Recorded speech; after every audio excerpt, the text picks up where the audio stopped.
The arena hums with anticipation, a restless sea of light and noise.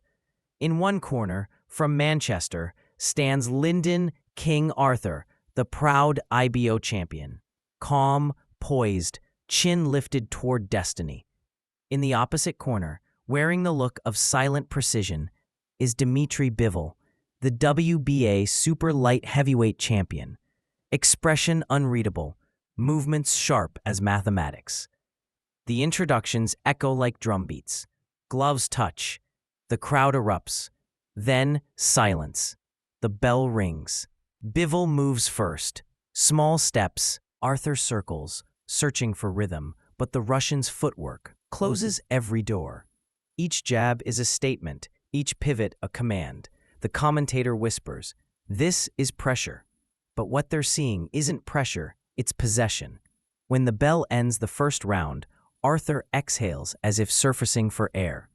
Round 2 begins, and Bivol's rhythm grows. Jabs turn to combinations.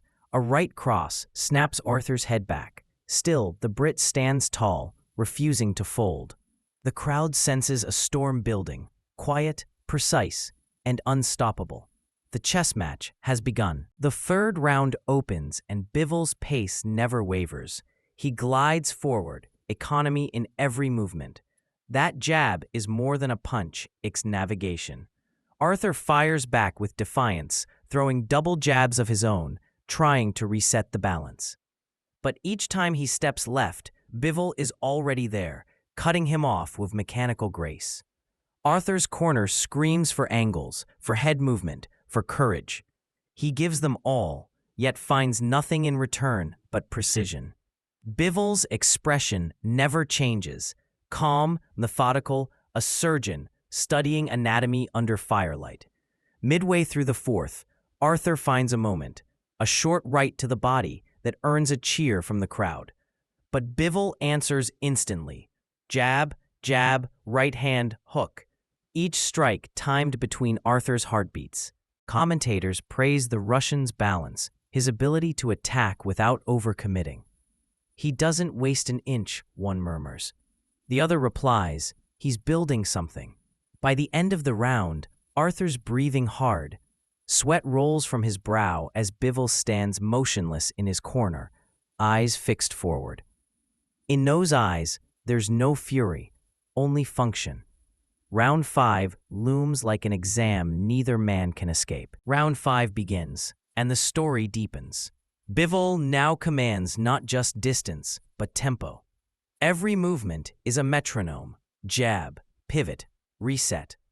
Arthur tries to adapt, pumping the jab, dipping his shoulders. But Bivol reads him like an open book. The Russian's combinations flow. 1-2, double jab, right to the ribs. Arthur's defense absorbs what it can, but each punch leaves an echo. The crowd notices the shift. This is no longer a contest of power. It's an exhibition of control. Arthur lands a left hook that momentarily halts the rhythm. The audience rises, a spark of hope. But Bivol responds with a cruel calm. Jab to the head, right to the body, hook upstairs. The British fighter backs off, realizing that every success only invites a sharper counter. Round 6 turns clinical. Bivol stalks him, hands high, footwork flawless. Arthur's jab slows, his guard widens. The Russian capitalizes, peppering the midsection, sapping strength one punch at a time. When the bell rings, Arthur returns to his stool, shoulders heavy. His trainer tells him to move, to fight fire with fire. But deep down, Arthur knows he's trapped inside a masterclass. The air thickens as round 7 begins. Bivol, expressionless, resumes the hunt. He throws in threes now. Jab, hook, straight. Every shot lands with surgical certainty. Arthur looks for openings that no longer exist. By round 8, Bivol shifts targets. He digs to the body, tests the ribs. The punches thud like hammers on oak. Arthur winces, but refuses to retreat. His pride won't allow it. Round 9, and the breaking point arrives. Bivol fires a right to the solar plexus. Arthur freezes. His face tightens in pain. Then he drops to one knee. The referee begins the count. The crowd rises, half in shock, half in awe. Arthur beats the count, brave beyond measure, but the damage is visible. His breathing labored, his movements slower. Bivol waits patiently, almost respectfully, before resuming his rhythm. Arthur's corner shouts, "Keep moving, King." But the king is cornered. The champion across from him is not human chaos. He is human order, relentless, precise, inevitable.